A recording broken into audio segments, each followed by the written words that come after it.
Kërkojmë çmim të jetë standard, se është gjuna, edhe për pikat e grumbullimit për të gjitha pikat. Se jemi të gjithë njerëz të kësaj zone, e kupton? Të vuajmë për të mirën e kësaj zone. Edhe për ne që grumbullojmë na pak, edhe për fermerët është shumë problem. Sa sipërfaqe kemi me Unë kam 8 lymë. Trangull, domate. Aktualisht sa është çmimi i trangullit? Po çfarë është çmimi i trangull këtu nuk mirret vesh. Se në mëngjes ton 700 lekë, në darkë e çojmë 500 lekë.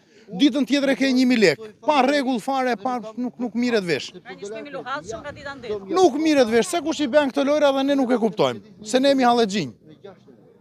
Vjelim, sa tjetë, po si sa tjetë. Në qoftë se vazhdon kjo situatë, çfarë do bëjmë? Çfarë do marrim çanta, do ikim në Greqi, do ikim në emigrim. Çfarë do bëjmë këtu se përballojmë dot? Prodhimi i kësaj zone ku shkon kryesisht për eksport? Po prodhimi ikën i gjithë për eksport. Shumë pak për treg të vendit, po shumicën eksport jemi.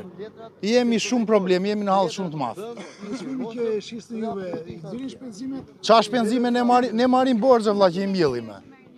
Refati që pati u përmbyt, është përmbytur 3 herë.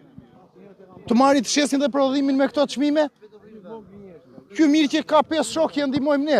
Ndihmojmë njëri tjetrin, jep 200.000 njëri borxh, jep tjetri se do t'i kisha ikur mendja. Shumë veta si punë e refatit. Duke filluar na mua i pari. Si miell dote. Vetë marr borxh dhe shokët që mbjell, që lajn shpenzimet, lajn helmet, lajn. Jemi në hall shumë të madh. Faleminderit. Faleminderit.